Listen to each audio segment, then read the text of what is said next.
Hovorí sa o vás, že v poslednom čase žijete takým výstredným životom. Je to pravda? Bohužiaľ, je to tak. A čo, na to vaša žena? No, tá sa chce so mnou dať rozviesť. Aha. No? Len čo som začal chodiť z roboty rovno domov a ešte k tomu v úplne triezvom stave, hneď si podala žiadosť o rozvod. A to sa nečudujem, to by odrovnalo aj koňa takéto prekvapenie. A čo vás to napadlo takto na staré kolena prestať s piatikou, veď si na vás ľudia budú prstom ukazovať. Ale pozrite sa, abstinent, Ježiš Mária. Pozrite sa, triezvy, ide rovno domov. Čo ma to napadlo? Nič ma nenapadlo. Jednoducho mi prestalo chutiť piť. Aha. Z noci na ráno mi prestalo chutiť piť. No. Ja som zúfalý. Hej. Tak ja sa už hanbím chodiť aj na ulicu. Hej. Už som bol aj u doktora. Áno. No. A čo vám predpísal? Všetko, čo mal v ordinácii. Slivovicu, griotku, koniak, jakamarus, Áno. rúm, šampanské, všetko. No. Neberie mi. A borovičku ste skúsili? Tu tam nemal. Nie? Nie. No ja mám pre istotu. Áno. Skúste to, možno, že vám pomôže, no. No. Držím vám palce. Tfuj. Uvidíme. Veď už sa hanbím vlastným deťom pozrieť do očí. Ja. Na zdravie.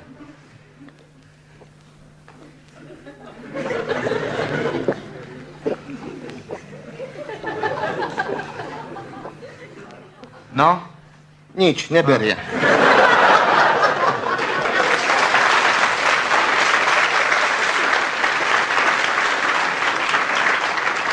Hrozné, ja som tragický Vy prípad. ste beznádejný prípad. Sa nečudujem vašej žene, že už nechce žiť s takým Nímandom. Aspoň kvôli nej by ste si mali občas chlipnúť. Chudierka moja malá, ani ste mi ju nemali spomínať. Hneď ráno si sadne na pelasť, takto ku mne naleje mi a už mi ponúka. Vypí za mamičku, za otecka, za Miška, za Joška, za Zuzku, za Zdenku a čo ja viem ešte, ako sa volajú moje deti. A ja nič. Mne neberie. Neberie. To je ťažké, keď A v vám podniku neberie. to isté. Hej? To isté. Hneď od rána spolupracovníci ma ponúkajú. Vypí si, Joško. Aha. Joško. No, počkajte, Jožko. Drhni to do seba. Počkajte, no. Prečo? Jožko. Prečo Jožko? Veď ste Julo, nie? Dobre, ale keď u nás v podniku sú už ráno všetci takí zdrúľaní, že si ma milia s riaditeľom. No pozrite sa, ak to takto bude pokračovať, tak sa tam dlho neudržíte. My sme u nás v podniku mali tiež jedného takého abstinenta. Stále hovoril, že nechce piť, že mu to nechutí, že pijatika je jed a hento a toto. Furt sa vyhováral. Tak sme ho 3-krát varovali. Najprv písomne, potom ústne. No a keď to nepomohlo, tak sme mu dali padáka. Pretože my si u nás v podniku od dákeho abstinenta kolektív rozvracať nedáme.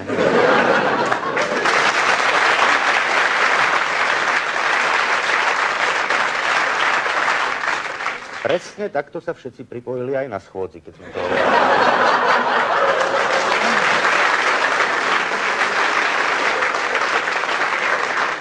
Ja neviem, teda čo sa týka podniku, Áno. tak zatiaľ je všetko v poriadku. Kamaráti, spolupracovníci ma všeobecne podporujú, kryjú ma, vždycky vypijú všetko aj za mňa. Áno.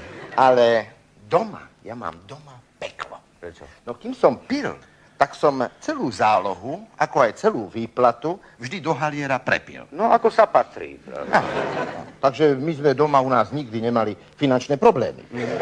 Ale odkedy som prestal piť, tak nám sa začali doma hromadiť peniaze. Moja žena je z toho celá zúfala. No tak prečo by bola zúfala, keď sa hromadia peniaze, môže byť rada, môže sa prehrňať tam v tých papierové máte, či Aj papierové, väčšinou papierové. No ale tak, keď celá ulica si o nás už hovorí, že vraj kradneme. Však žena sa hanbí výjsť na ulicu. No a pozrite sa, keď sa chce zbaviť peňazí, je to jednoduché. Povedzte jej, nech zoberie peniaze, nech za čo kúpiť, no, do obchodu. Moja napríklad minule len tak naľahko vybehla z domu do obchodu a doniesla 2 ďalekohľady. No?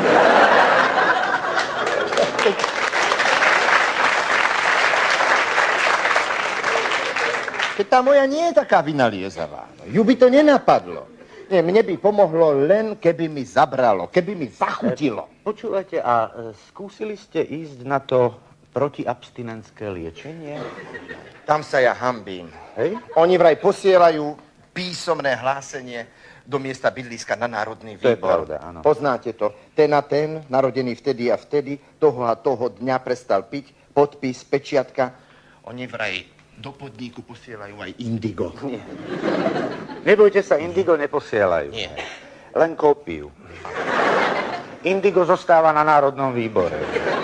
Kvôli evidencii, viete, aby v tom mali poriadok.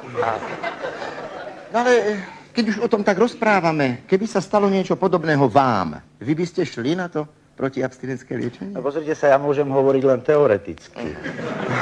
Našťastie ma nič takého ešte nepostretlo, keby ste boli bližšie, zaklopem na drevo.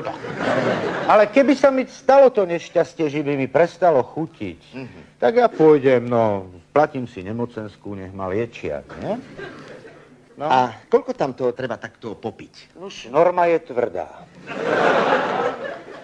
Tam sa s abstinentmi nemaznú. Každý deň do nemoty. Aj spievať treba. A čože by to už bol za Ústav národného zdravia bez spevu? Plus každý tretí deň treba roztlcť celé zariadenie.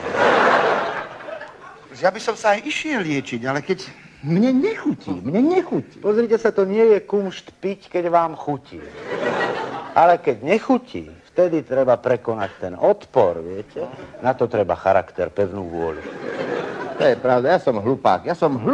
Hlupák. Stále si to opakujem a nič mi to nepomáha. No pretože v tej triezvosti sa vám už aj stenčuje slovná zásoba. Hlupák, stále si nadávate hlupák, nič vás nenapadne iné. No tak čo by ma malo napadnúť? Však máme tie 3 naše nadávky, hlupák, chmulo. Tú tretiu ani nemôžem povedať, lebo sú tu ženy. Nie, náhodou sa mýlite, my máme veľmi bohatú zásobu nadávok. Veď my sme kultúrny národ. Veď my sme jeden z najkultúrnejších národov v Československu.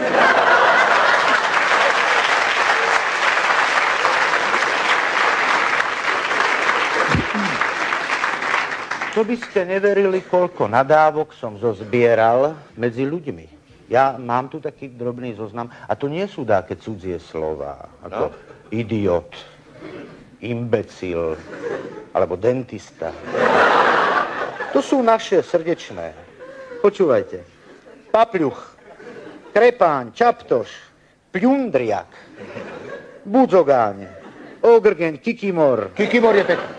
Kikimor, áno. Odvarok, padrť, chrcheľ. A pretože nezanedbávame ani národnostné menšiny, tak aj azanďalák.